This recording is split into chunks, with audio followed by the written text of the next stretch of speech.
up mga kumare kong tiga? Ito ang YouTube channel ng mga taong mahilig gumawa ng mapampaswerte, mahilig magpabuenas, at mangontras sa mga malas. It's me, Kumari, and welcome back to my channel! Mabuhay! O, kumusta kayo ha mga kumare kong tiga? Ngayong araw pong ito ha mga kumare kong tigang isa naman pong gabay ang ating ipiplex at ibibida ha mga kumare kong tigang for today's video.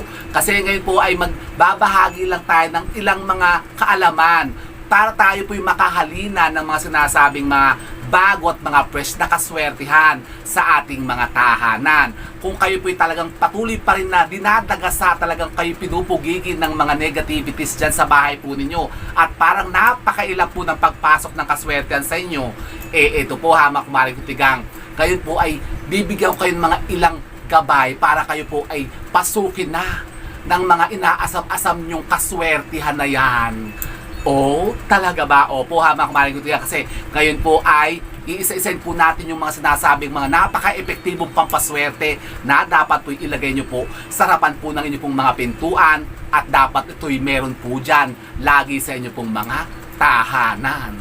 So ano ba yung mga yan? Yun na nga po ha mga kumare kong tigang. Kaya kung gusto nyo pong malaman kung ano po ang 7 bagay na ito na dapat po andyan po lagi sa may mga pintuan po ninyo para talagang kayo swertihin naman ha mga kumare kong tigang. Anong petsa na?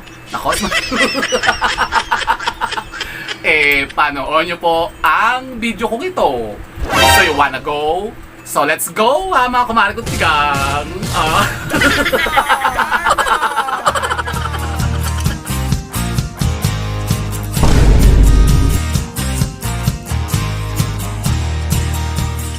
Ayun na nga po ha mga kumare kong tigang, isang mapagpalang araw ng po sa inyong lahat. At ngayon nga for today's video nga po ha mga kumare kong tigang ay magbibigay naman po tayo ng ilang gabay na pampaswerte kung kayo po ay naghahangad pa't nag-iisipan ng mga bagong mga pagkakaswertihan dyan po sa inyong pong mga tahanan. Kung kayo talagang patuloy pa rin dinadagasa nga po ha mga kumare kong tigang ng mga negativities, yung kaulatan, yung mga misfortune sa buhay at lagi kayong parang naghihirap sa buhay po ninyo. Naku po, Maria Joseph, napaka-negatibo po niyan ha mga kumare kong tigang. Pues, eto na ha mga kumare kong tigang. Baka panahon na po ha mga kumare kong tigang para i-boost naman po natin yung mga sinasabing mga positibong enerhiya na para po sila'y pumasok na sa loob ng ating bahay.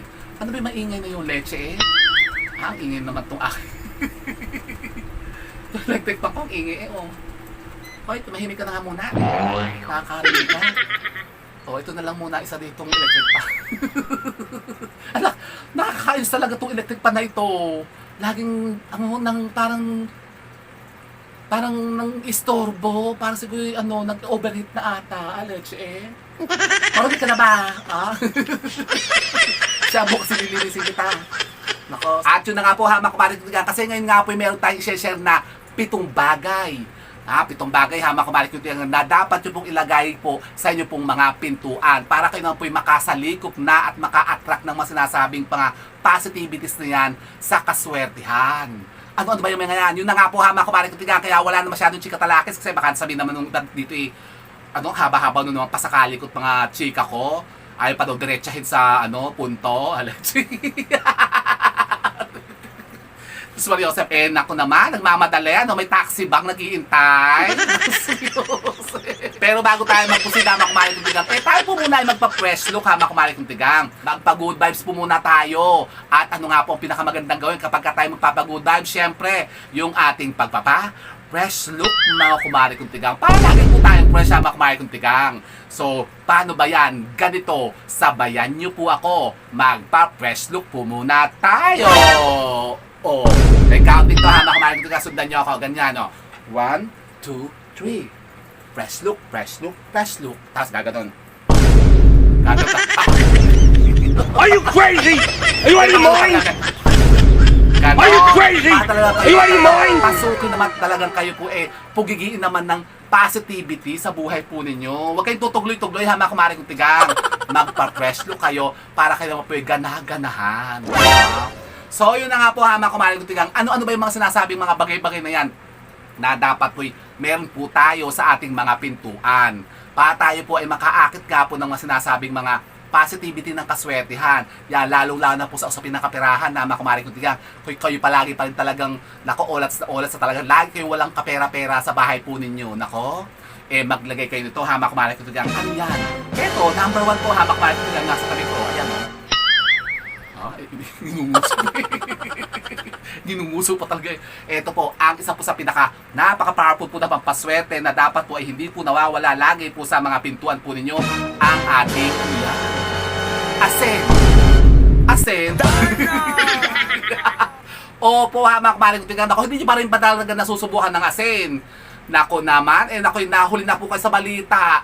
Kasi alam nyo po ba, ha, mga kumaring tingnan, kasi ang ating mga asin, ito po ha, ating mga dried rock salt po, ha, mga kumaring tingnan, yung ating mga sea salt na asin ay talagang napaka-epektibo po na pampaswerte, ha, mga kumaring tigang, sa ating mga tahanan. Napakainam nitong makapagtaboy ng negativity sa bahay po natin at makapag-akit naman ng mga sinasabing makaswertehan na yan. Opo. Kung halimbawa nga kayo po talagang pinupugigi pa rin lagi ng mga sinasabing mga negativities, kamalasan, kaulatan, yung pagkalubog sa utang, yung laging wala kayong pera, napakaraming nagkakasakit sa bahay po ninyo. Nako, baka ang mga negativities dyan ay naglilingering na, nako, namumutawin na dyan sa bahay po nyo, na sila po'y nakalanit na dyan sa dingding ng bahay nyo. Leche. So, ang gawin nyo po, ha, mga kumaring tigang, maglagay kayo ng asin. Asin lang po, kahit po sa isang tasa o sa isang baso na ganito, basta kailangan po, ha, mga kumaring tigang, ay ang paglalagyan natin ay babasagin. Huwag po kayo gagamit ng plastic, ha, mga kumaring tigang. Pwede po kayo maglagay po sa isang bowl na ceramics o yung mga babasagin natin ng mga bowl. Pwede rin po sa mga baso o mga tasa o ganyan, mga katulad po itong ating napakagandang lalagyan ng asin. Ang bango ng asin, ha, mga kumaring tigang, amoy dagat siya. Pagkatapos, ano pa lalagay natin dito sa ating asin? Pwede po tayo maglagay dito, ha, mga kumaring tigang. Eto, humawa kayo. Nako, baka kayo magulat kasi alam nyo po ba na ang ating pong palang paminta o yung pamintang buo, ha, mga kumaring tigang, napaka-powerful din po parang diyang makapagpataboy ng mga negativities na yan na nakakapagpahirap nga sa buhay po natin. So, dito po sa ating asin, maglagay po kayo ng paminta. Ilang piraso paminta? Konti lang naman po, ha, mga kumaring tigang, mga 8 o 9 na pirasong paminta. Maglagay kayo dyan, maghalo kayo dyan. Tapos mainam din po kung kayo po maglalagay din po ng bawang. Bawang, opo, kasi alam niyo po ba, mga kumaring tigang, ang bawang ay talagang proven na napaka-powerful po nito na makahikayat ng mas sinasabing mga kaswertihan sa ating mga tahanan. Maglagay lang kayo ng bawang na ganyan sa ating asin. Yan. Pwede rin po, ha, mga kumaring tigang, maglagay din po kayo dito po nung ating pong mga lemon. Yung lemon, di ba, lagi kong tinuturo yan sa inyo, ha, mga kumaring tigang, asin at lemon, napaka-powerful po na kombinasyon yan. Tapos pwede rin kayo maglagay po dito ng mga orange peel, yung mga balat po ng mga citrus na kinakain nyo. Halimbawa, kumain kayo ng oranges, mga pomelo, yan yung mga kiat-kiat, yan, mga lemon. Huwag nyo pong itatapon po ang mga balat nila, patuyuin nyo po yan, tapos ilagay nyo po yan dun sa ibabaw po ng asin. Tapos ilagay nyo po yan sa harapan po ng mga pintuan po ninyo. Sa tabi lang naman po, hindi naman po sa mismong harapan po ng pintuan, baka yung matalapit nyo pa, yung mabangga nyo pa. Sa tabi lang po ng pintuan po ninyo, bandang kaliwa po, mainam na mainam po yan dyan, inilalagay ang ating asin. Pero maganda rin po kung tayo po maglalagay po sa mga shot glasses o yung mga liit po na baso sa 4 na corner po ng bahay po natin. 4 na corner lang po, ha, mga kumaring tigang, huwag nyo masyadong dadamihan ng asin. Kasi negative din, ha, mga kumaring tigang, pag nasobrahan naman po kayo ng asin. Kasi uubusin yan, hihigupin yan lahat yun naman ng positive energy. Magka-clash din yan. Kapag sobra-sobra ang asin po sa bahay po ninyo, dapat po sakto lang. Sa 4 na corner po ng bahay po ninyo, pwede kayo maglagay po dyan ng asin. Pang ward off lang yan ng mga negativities para hindi kayo pasukin, para hindi sila lumahanap sa mga bahay po ninyo. Tapos yun na nga, ito, yung katulad po nito, mga balat po ng citrus, sa mga oranges, yung mga lemon, yung mga pinagbalat na po ninyo, patuyuin nyo po yan, tapos ilagay nyo po yan sa inyo pong mga bowl of salt sa mga kumahitigang. Yan, ganyan. Tapos ilagay nyo po dyan sa mga gilid ng mga ano po ninyo, mga pintuan nyo. Ba, maglagay kayo dyan ng console table o meron kayo dyan malit na eskaparate o patungan sa tabi po ng mga ano nyo, ng mga pintuan po ninyo. Doon nyo siya ilalagay ang ating asin. Kasi napaka-powerful po na napang-akit ng mga positivity para pumasok po ang swerte sa bahay po ninyo. O isa yan, ha, mga kumaring tigang. Nako, Gawin nyo yan. As in, number 2 po, ha, mga kumari kong tigang, maglagay kayo ito dyan sa mga pintuan po ninyo. Pwede kayo magsabit ito, ha, mga kumari kong tigang, sa mga main door po ninyo. O maglagay kayo doon sa ilalim po ng inyong mga doormats. Pag maglalagay pati kayo ng mga doormats, ha, mga kumari kong tigang, di ba sabi ko sa inyo, huwag kayong gagamit po ng mga doormats na may po mga words na welcome. Kasi negative po yun, yung may mga words na welcome. Kasi ibig sabihin po niya, kasi ang lahat po ng masinasabing mga energy ay pinapapasok po niyo, ini-invite po niyo sa bahay po niyo. Hindi lang po positive, pati negative, ma-invite niyo po yan. Yung may mga doormat na nakalagay po ay welcome, pati negative energy papasok yan sa bahay po niyo. So dapat i-block niyo yan. Ang maganda po, ha, mga kumari kong tigang, na mga kulay po ng mga doormat ay kulay itim at kulay brown. Yan, mga kulay green. Huwag lang po kayo gagamit ng kulay pulang doormat. Kung bawa kayo po gumamit po ng mga pulang doormat itong Pasko, tanggalin na po yan. Seasonal lang naman po yan, ha, mga kumari kong tigang. Mas maganda po yung mga doormat na kulay itim at kulay brown. Tapos sa ilalim po niyan, maglagay kayo nito, ha, mga kumari kong tigang. Ito po yung ating pangalawa pong item, ha, mga kumari kong tigang. Dapat meron kayo dito sa mga pintuan po ninyo. Ano yan? Ang ating mga barya. Opo, ha, mga kumari kong tigang yan. Pwede kayong gumamit, ha, mga kumari kong tigang, ng mga coins po natin, yung ating katulad po ito pong ating 20 peso coin na kulay gold and silver. Maganda po yung kombinasyon. Yung mga coins po na kulay gold at silver. Pero dapat po, ha, mga kumari kong tigang, nagagamit pa. Yan, para kayo po, ha, mga kumari kong tigang, tuloy-tuloy po na maka-invite po ng mga positivity sa bahay po. Para everyday, pagbukas po ng pintuan po ninyo, yung bagang magpo-flow na po yung sinasabing kaswertehan sa pera. Kapag kayo po yung naglagay dyan sa ilalim po ng doormat po ninyo ng barya. Yan, dapat po meron kayo lagi dito, ha, mga kumari kong tigang, ilagay nyo po yan dyan. Diba sabi ko sa inyo, maglagay kayo ng wishing jar dyan sa main door po ninyo, na everyday po, huhulugan nyo ng huhulugan ng barya, tapos pwede kayo mag-wish.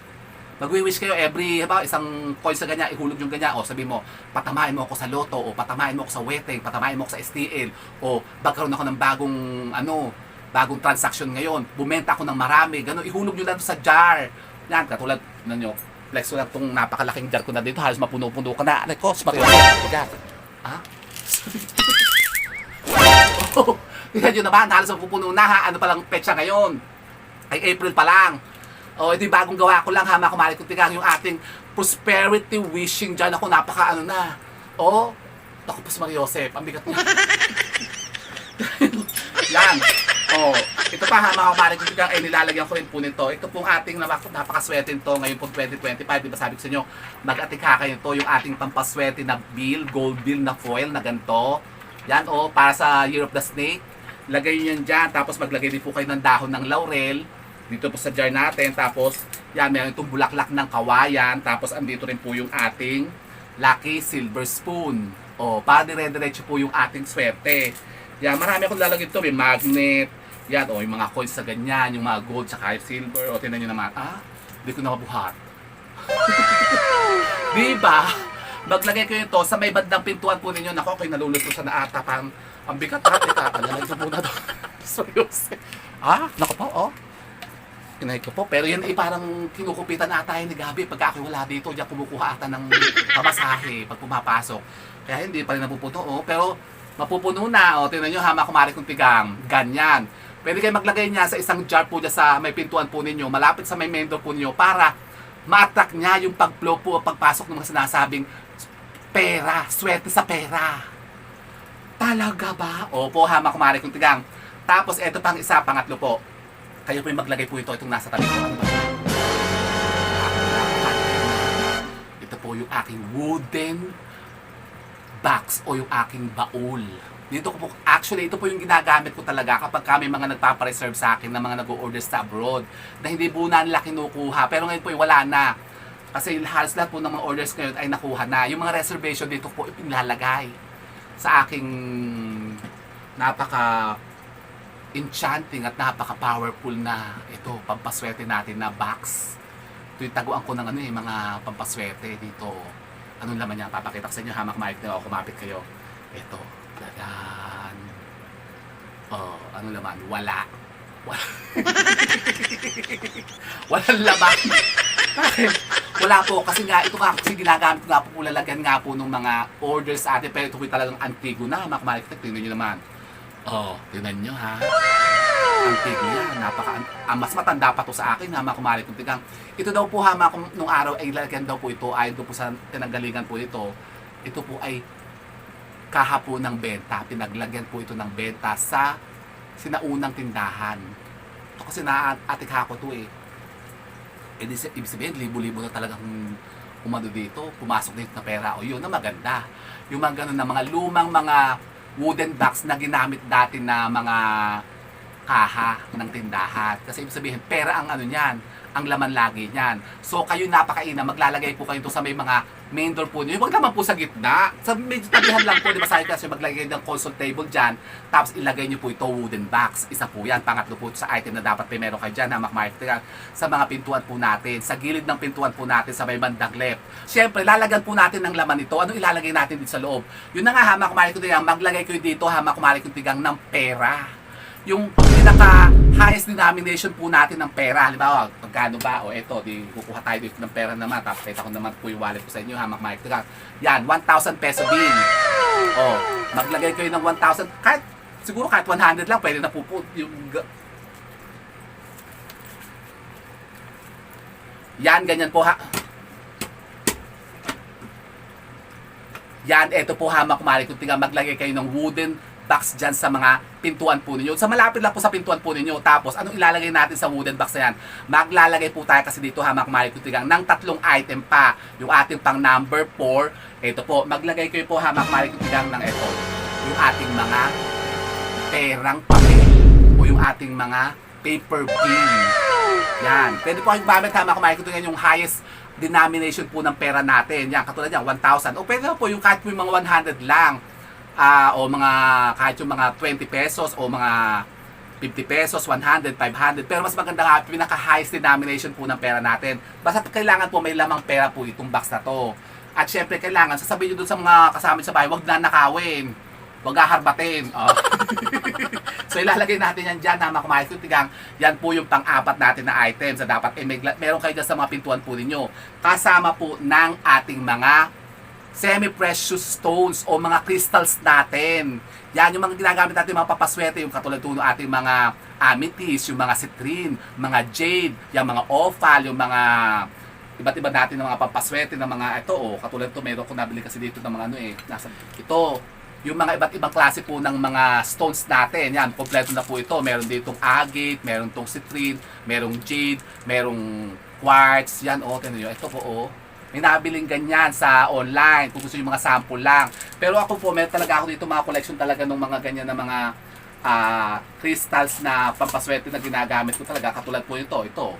Yan, yung ating pong pirate stone. Sama kumari ko tingnan, napaka-powerful po niyan. Nasaan na ba yung aking mga dito?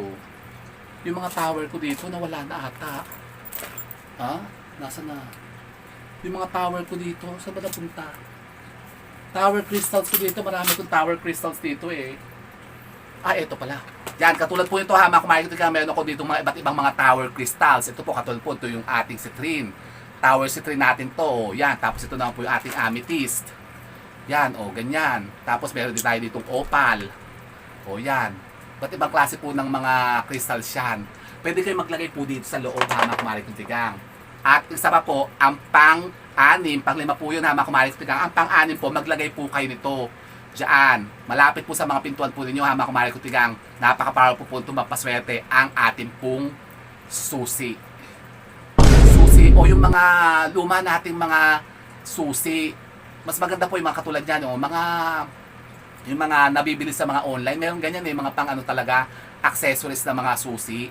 O mas maganda yung talagang mga susing ginagamit hamak marketing. Pero yung hindi na nyo ginagamit sa mga lock po ninyo. Yung halimbawa, yung mga antique na mga susi, yan, mangolekta kayo niyan. Napakaganda pong pampaswerte niyan, hamak marketing. Ang mga lumang susi. Yan, kasi alam niyo po ba, hamak marketing, kayo po ay maglalagay po ng mga lumang susi dyan sa mga pintuan po ninyo. Magsabit kayo dyan sa mga main door po ninyo. Susi po, o maglagay sa box, o sa ilalim po ng inyo pong mga doormat. Ilalagay niyo po ang susi. Naku, napaka-powerful po itong pampaswerte. Kumbaga, parang susi, di ba kasi nagbubukas siya ng mga pintuan. Kumbaga, yung parang new opportunities ng pintuan ay na binubuksan para sa atin para pumasok ang lahat ng kaswertihan. Yan ang sinisignify po o yung sinisimbolo po ng susi. Pagbubukas ng mga bagong pintuan ng, yun na nga, bagong opportunities. So kailangan po, meron kayong susi, ganyan mga lucky charm na susi. Yan, pwede nyo po ilagay yan dyan sa hamak marketing ang ating susi. Tapos maglagay din kayo ng barya nga. Ito po, kung ayaw nyo po sa ilalim po ng mga doormat po ninyo, ilagay nyo rin po dito sa ating pong box.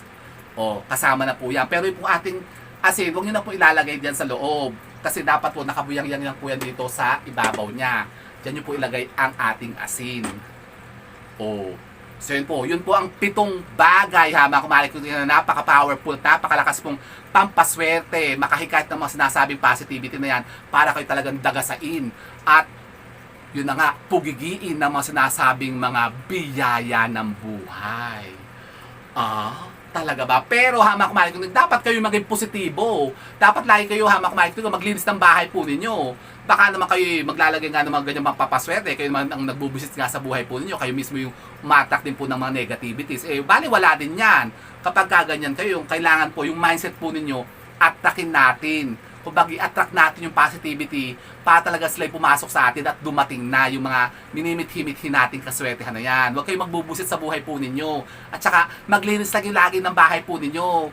Huwag kayong patuglog-tuglog dyan, baka kayo nakabukang lang dyan, nakabuka lang kayo dyan, hindi kayo naglinis sa bahay po ninyo. Hindi kayo papasok ng swerte talaga. Ganyan. Tapos pa ni Joseph. So yun po mga kumari ko, yan po ilan lamang sa masasabing mga gabay po na pwede po nating gawin, pero pwede naman punting hindi. Kung kayo hindi po naniniwala sa mga ganitong mga usapin at ganitong mga pamamaraan, di wag nyo lang po gawin yan ha, mga kumalikutigang. Kasi baka yan po hindi rin po tumalab sa inyo at baka hindi yan po gumana kapag kayo po puro pagdududa at pag-aalin lang sa mga sarili po ninyo. Basta ito po ha, mga kumalikutigang, suggestion lang po natin. Kung gagawin nyo po ito, gawin nyo po yan dapat ng may taos-puso kayong paniniwala dito. Ganun po pa talaga yung mag-take effect sa atin.